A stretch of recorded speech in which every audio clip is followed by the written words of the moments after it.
নমস্কার, ভাইরাল রেসিপিতে সবাইকে ওয়েলকাম জানাচ্ছি। আজ বানিয়ে দেখাচ্ছি চিকেন মালাই কোপ্তা। এই রেসিপিটা খেতে পছন্দ করে না এমন চিকেন প্রেমী কিন্তু খুব কমই আছে, আর বানানো এতটাই সহজ যে কেউ কিন্তু এই রেসিপিটা বানিয়ে ফেলতে পারে খুব অল্প সময়ই। এর জন্য আমি প্রথমে নিয়েছিলাম 50 গ্রাম বোনলেস চিকেনটাকে ধুয়ে নিয়েছিলাম, মিক্সচার ব্লেন্ডারে দিয়ে দিয়েছি। তারপর এর মধ্যে কিছু ধনে পাতা দিয়ে দেবো, হাফ চা চামচ রেড চিলি পেস্ট দিয়ে দেবো, হাফ চা চামচ আদা রসুনের পেস্ট দিয়ে দেবো, 1 চা চামচ দিয়ে দেবো ফ্রেশ ক্রিম, হাফ চা চামচ দিয়ে দেবো ব্ল্যাক পেপার পাউডার, 1 চা চামচ চিকেন মশলা দেবো, 1 চা চামচ গরম মশলা পাউডার দেবো। সব কিছু দিয়ে একটা কিন্তু এরকম মিহি পেস্ট তৈরি করে নিতে হবে। এবার এই পেস্টটার মধ্যে আমি দিয়ে দেবো 2 চামচ বেসন আর দিয়ে দেবো একটুখানি সাদা তেল। এই সব কিছু দিয়ে ভালো করে কিন্তু মাখিয়ে নিতে হবে। আর সাদা তেলটা দেওয়ার জন্য কিন্তু এটা স্টিকি হবে না, কোপ্তা শেপগুলো খুব সহজেই তৈরি করে ফেলা যাবে। এভাবে কোপ্তা শেপগুলোকে আমি তৈরি করে নিচ্ছি, নিয়ে একটা প্লেটে রেখে দেবো। এবার আমি তেল গরম করতে দিয়েছিলাম, সাদা তেল, সেটা গরম হয়ে গেছে। এবার এর মধ্যে কোপ্তাগুলোকে দিয়ে আমি ফ্রাই করে নেব। উল্টে পাল্টে ভালো করে ফ্রাই করে নিতে হবে, যাতে ভেতরে বাইরে ভালো করেই ফ্রাই হয়।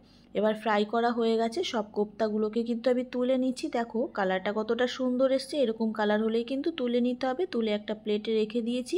এবার ওই প্যান থেকেই তেলটা তুলে নিয়ে তার মধ্যে 1 চামচ বাটার দিয়ে দিয়েছিলাম, 2টো কুচানো পেঁয়াজ দেবো, ধনে পাতার ডাঁটি দেবো, 4-5টা কাঁচা লঙ্কা দেবো, আর 4-5টা কাজু বাদাম ভিজিয়ে রেখেছিলাম সেটা দিয়ে একটুখানি নাড়াচাড়া করে একটু ফ্রাই করে নিয়েই কিন্তু মিক্সচার ব্লেন্ডারে দিয়ে একটুখানি জল দিয়ে একটা মিহি পেস্ট তৈরি করে নিতে হবে।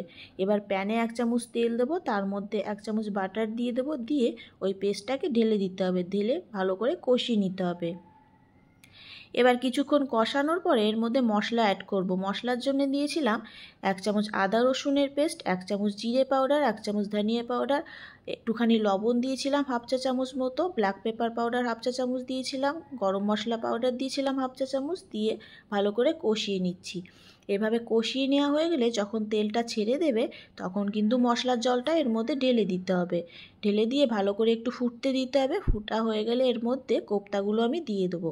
কোপ্তাগুলোকে দিয়ে একটুখানি কুক করে নেব। তারপরে এর মধ্যে দিয়ে দেবো 1 চা চামচ ফ্রেশ ক্রিমটা দেওয়া হয়ে গেলে ভালো করে নাড়িয়ে চাড়িয়ে নিতে হবে। আর একটুখানি আমি চিনি দিয়েছিলাম এর মধ্যে একটু মিষ্টি ফ্লেভার আনার জন্যে, আর একটুখানি দিতে হবে কসুরি মেথি পাউডার, ওই হাফ চা চামচ মতো। তারপরে এটাকে আমি নামিয়ে নিয়েছি। এই দেখো দেখতে কতটা সুন্দর লাগছে। ওপর থেকে দিয়ে দিয়েছিলাম ধনেপাতা কুচি।